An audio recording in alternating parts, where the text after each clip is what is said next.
It's been 13 years since that stormy October night. I was 15, standing on my parents' porch, drenched to the bone, while my sister Madison watched me from the window with a smile. Not a nervous smile. A satisfied one. My father had just looked me in the eye and said, "Get out. I don't need a sick daughter like you." 3 hours later, I was hit by a car. When the police called my parents from the hospital, they didn't come right away.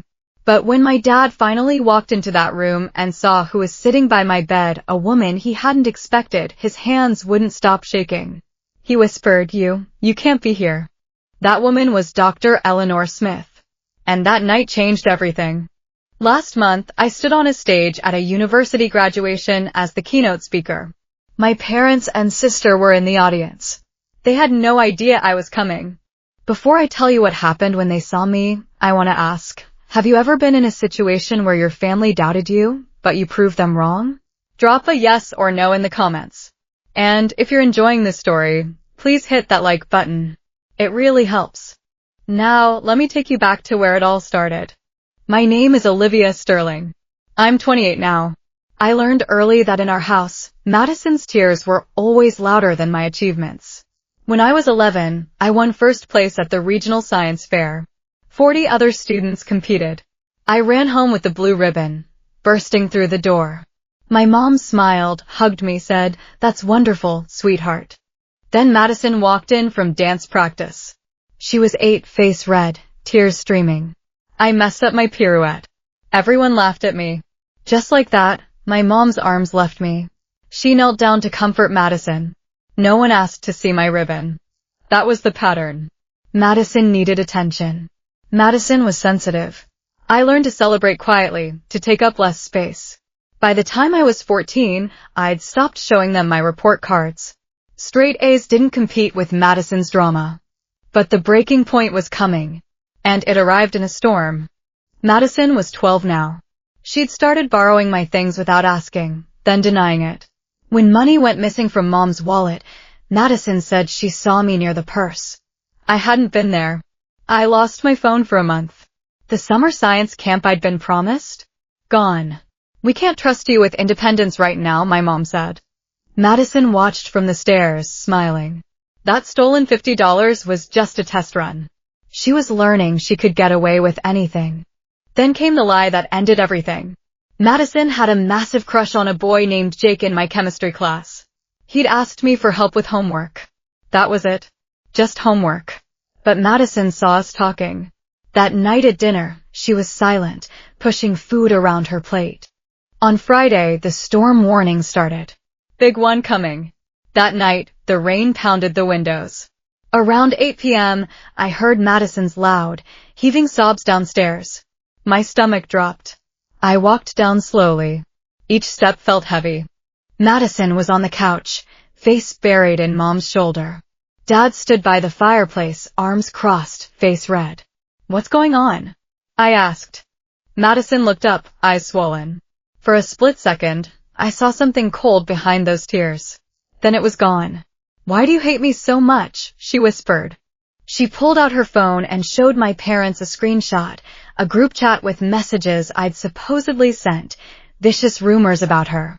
"I didn't write those," I said. "Someone's using my account." Dad's voice cracked like thunder. "Just stop lying."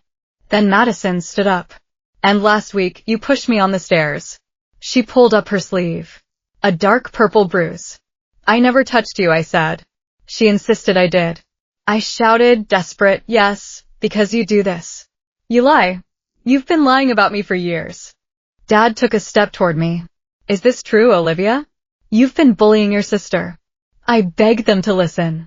But Dad's voice went flat cold. "I don't want to hear another word from you. You're sick. Something's wrong with you." The word hit like a slap. Sick. He pointed to the door. "Right now, I need you out of my sight. Get out. I don't need a sick daughter like you in this house." I looked at my mom, begging silently. She turned away, kept her arm around Madison. I grabbed my jacket.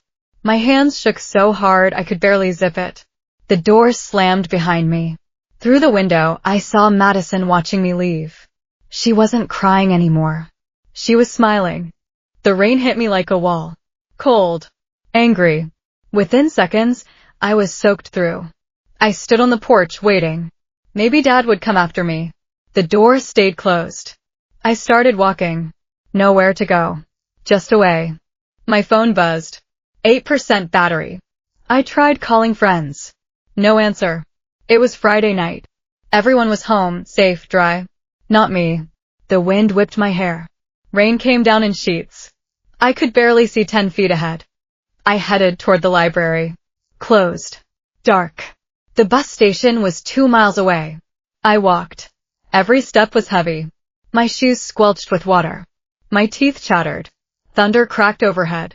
I thought about turning back, but the look on Dad's face, the disgust, I couldn't unsee it. Sick daughter. Maybe he was right. Maybe something was wrong with me. The bus station was still a mile away. The rain got heavier. I didn't see the headlights until it was almost too late. I was crossing at an intersection. The light was green.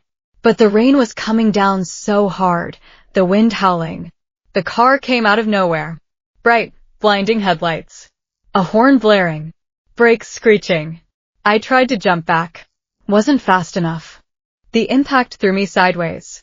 I felt my body hit the hood, then the pavement hard. My head cracked against the asphalt. Pain exploded through my skull. I couldn't move, couldn't breathe. Rain poured into my mouth. Everything was sideways. Wrong. I heard a car door slam. Footsteps running. A woman's voice panicked. Oh my God. Sweetheart, can you hear me? Her hands were on my shoulder. Gentle. Don't move. I'm calling 911. I tried to answer. Nothing came out. She asked my name. I blinked. Her face was blurry. She looked familiar. My parents. I managed. What's their number? I whispered.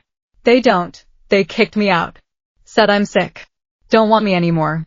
She stared at me, rain pouring down between us. You're going to be okay, she said, but her voice shook. I promise. Sirens in the distance. Her face was the last thing I saw before everything went black. I woke up to beeping machines and fluorescent lights. Dr. Eleanor Smith was there. She'd hit me with her car, but she stayed. She was a professor at the state university. When my parents arrived, they tried to take over. But Dr. Smith stood her ground. The moment you sent a minor out in a storm, it stopped being a private family matter, she told them. She didn't leave my side. A police officer asked questions. My parents tried to explain it away as a discipline issue. Madison even showed up, calling me a liar. But Dr. Smith shut it down. Everyone out. She's waking up. She's our daughter, my dad started. And I'm the doctor in this room. Out. I felt Dr. Smith squeeze my hand. You're safe now, she whispered. I promise you're safe. I spent 4 days in the hospital. Dr. Smith came every day. She brought books, talked about college, about futures I'd never imagined. A social worker named Rita told me I had options. I didn't have to go back. Dr. Smith offered to take me in. Because someone once did it for me, she said. When I was 17, my family kicked me out. A teacher took me in. Changed my life. I started crying. I don't know why you do that. She touched my hand. You're brilliant, Olivia. You have potential most kids never dream of. Don't let anyone tell you you're sick. 6 months later, I was a different person. Same name, different life. Dr. Smith Eleanor exposed me to a world I'd never seen. University lectures, research symposiums. Education is freedom, she'd say. Knowledge is power. I threw myself into school. Straight A's weren't just grades anymore. They were proof. Proof I wasn't sick, wasn't broken. Eleanor taught me about scholarships, about systems that help kids like me. You're going to do something important someday, she told me. I graduated summa cum laude. Eleanor cried. I got a full scholarship for my master's. At 25, I had an idea, a scholarship program for students from difficult family situations.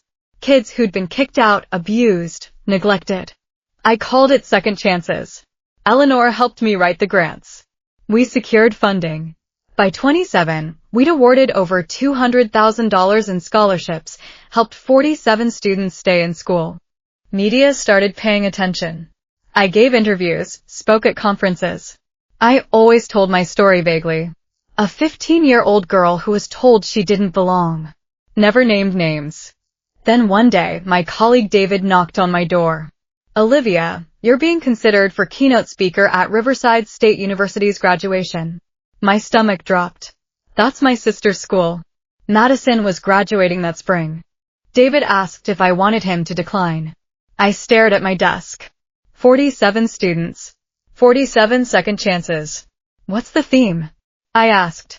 Resilience and educational equity.